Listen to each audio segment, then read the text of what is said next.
Morning, Knicks Nation. Today is Friday the 13th. I don't care about Friday the 13th, but it's Friday the 13th, December 13th, 2024. I hope you're all safe and healthy today. I hope your family's safe and healthy and that the needs of you and your family in terms of food, shelter, clothing, as well as health are being met today. Blessings upon those that work in the healthcare field, along with the first responders, who every day are trying their best to save lives. Those also that pick up garbage, keep our places clean, and those that make deliveries for our convenience. Double blessings on the men and women out here trying to help rescue, deliver, and recover teenagers and children that are victims of child molestation and pedophilia.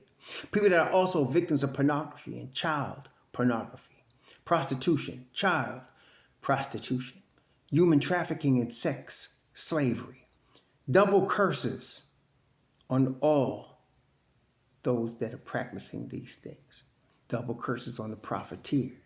And double curses on the perverts that create the demands for these industries. Finally, double blessings on the homeless. More than 600,000 men, women, children, families, veterans, senior citizens homeless in the United States of America. And millions around the world in even worse conditions. Blessings upon all, for theirs is the kingdom. So I made a mistake yesterday.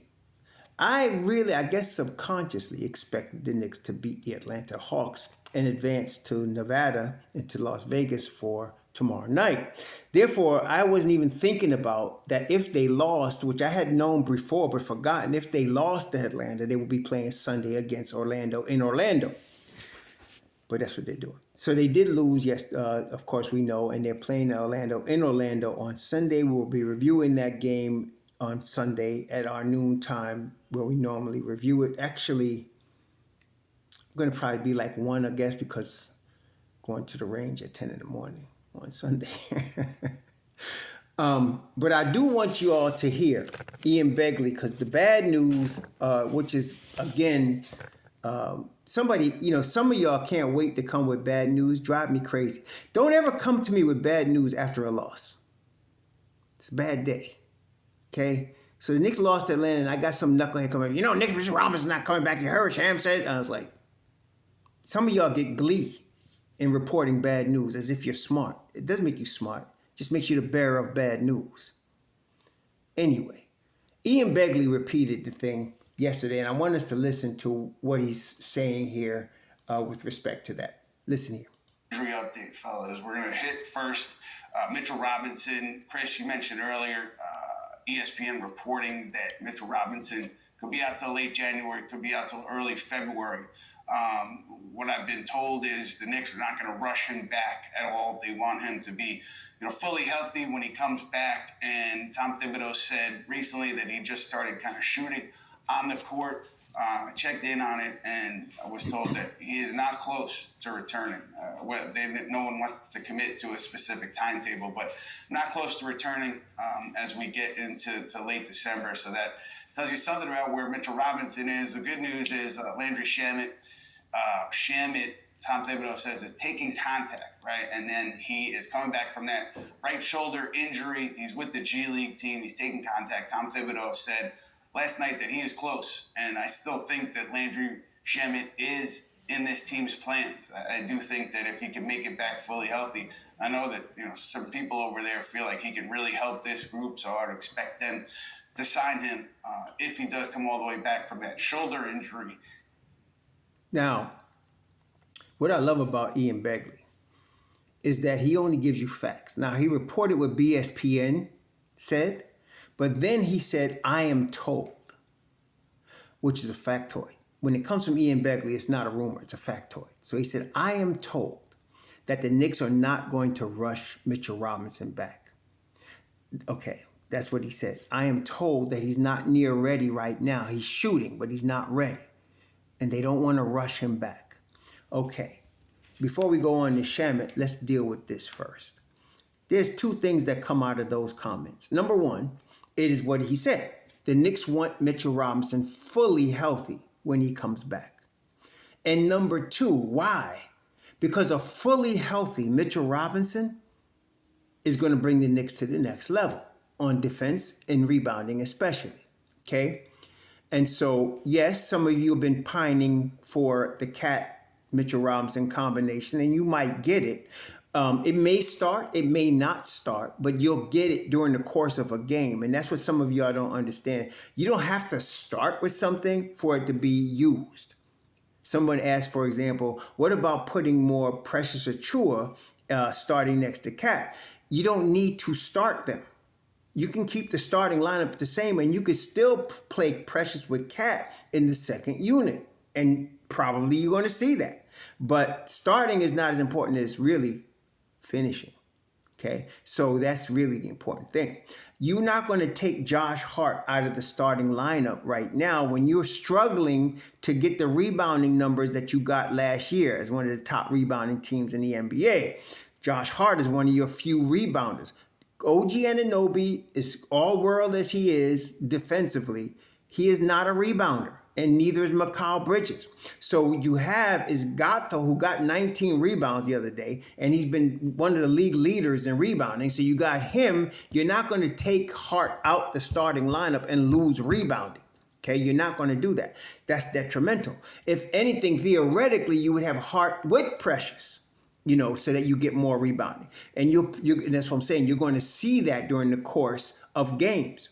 Now, they want Mitchell Robinson healthy because he can help us get this chip. Number two, if they want to trade him, and that would probably take place in the summer, if they want to trade Mitchell Robinson, they're not going to trade him for they're not trading for Jonas Valanciunas or Steven Adams. They're not doing it. Okay, they're not trading him for Richards from Charlotte. Those are temporary fixes. A younger player, maybe a Walker Kessler in the summer, maybe, okay? That would be something. If, again, you're dealing with Jack the Ripper, but that's in the summer of next year. That's if that's what they wanted to do. If you understand NBA basketball, especially in New York, if the Knicks were to win a championship and Mitchell Robinson played a role, which he would, as far as offensive rebounding and defense in the championship series or even in the Eastern Conference Finals, they are not trading him. Okay? They are not trading him. So they got Cat, but they traded DiVincenzo, who played a big role, but look what they got, a superstar. Okay?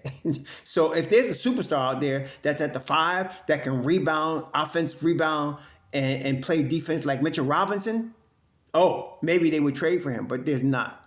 There's nobody out there that would be available like that they would do. Because they have to start him, and they're not taking Gato out the starting lineup. Okay, so my end result is, if they're looking to trade Mitchell Robinson, they're looking to get value for the bench from Mitchell Robinson, high value. Walker Kessler with some other player, something like that, maybe some picks. There's something like that they'd be looking for. The Don, he ain't taking no shorts. But if Mitchell Robinson is fully healthy in February or late January, he's going to be a big piece in a run for the chip. Okay, and that being the case, if they get even to the Eastern Conference Final or to the finals, they're not trading him. Okay, and he's a big piece. They're not going to do it. Okay, so that's where we stand there. And so all of this depends on his health. Okay, if he's healthy and they make the run they expected, if they take all of this time to make sure he's healthy, then yeah, they're gonna keep him. But if he gets hurt again in the stretch run of this season, even if they win, he's not long for the New York Knicks. So we don't know for sure. It depends on the results, which again, we don't know, okay, until they happen. So that's where we at with MitchRob.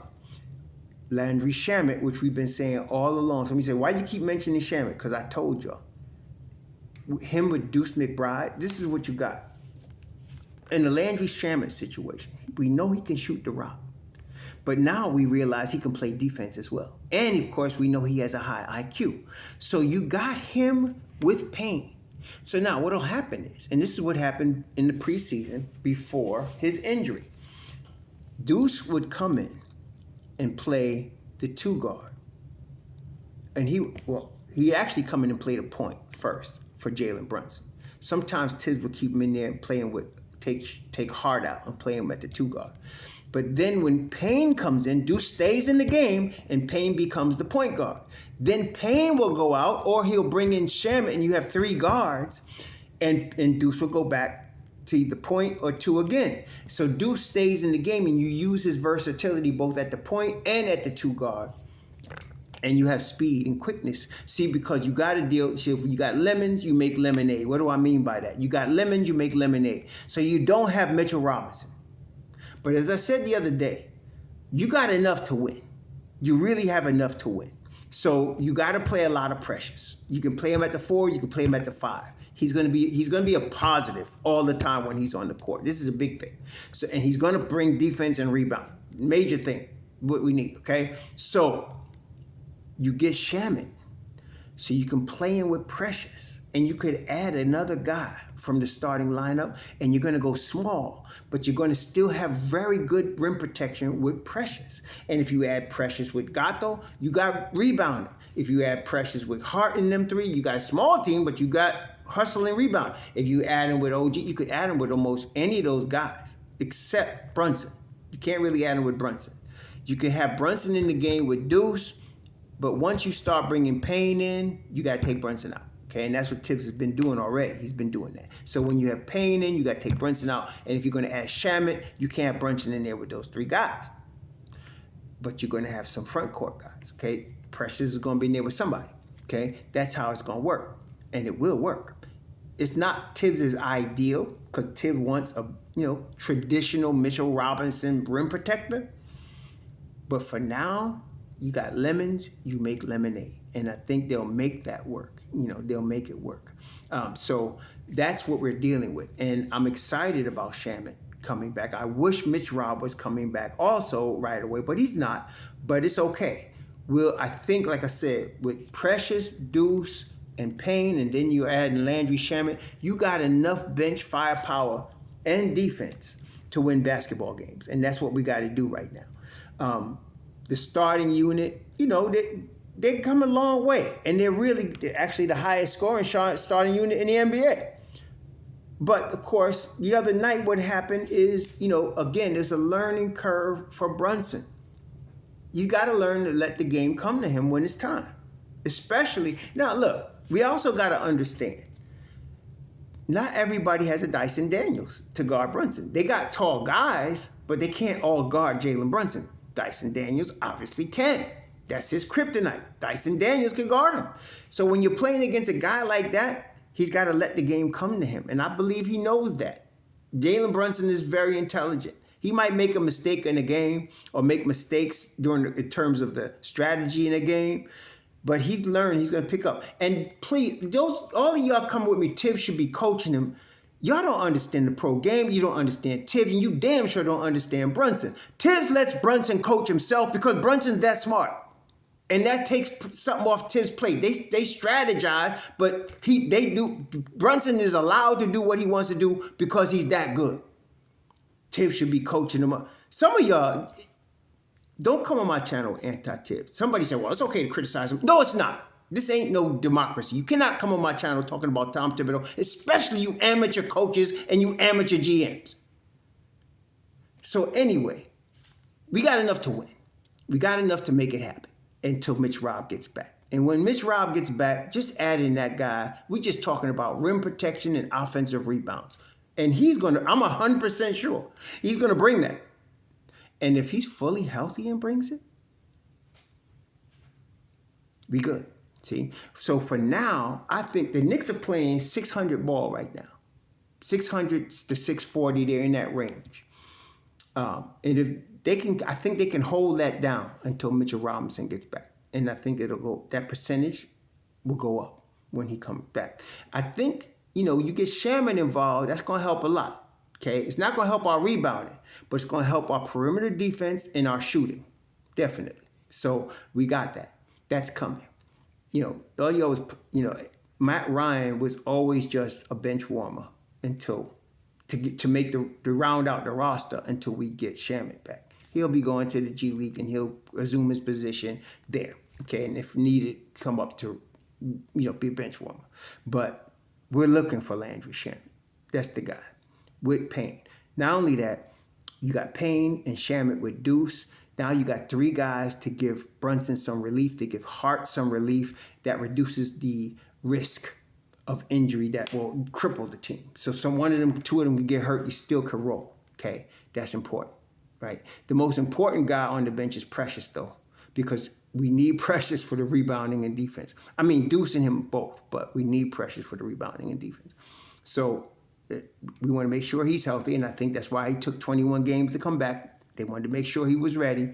Deuce is going to be ready. I keep looking at the injury report for BSPN, and I don't see Deuce's name on there because I expected to see it after that dude grabbed him the other day and pulled his leg right in front of the female referee that we never won against. But anyway, I don't see him on the injury report, so he's probably going to be there. Deuce is tough as nails. I love tough players, man. That's why I like Devo. I love Josh Hart, Jalen Brunson, and Deuce. These are some tough hombres. They come, injuries are all. You can't just get rid of them, which is why I like our team, which is why I'm very critical and very short with those of you that come with your criticism claiming it's your opinion. I don't care about your anti-Knick opinion. Y'all enjoy your Friday. We'll be back on Sunday. Shalom.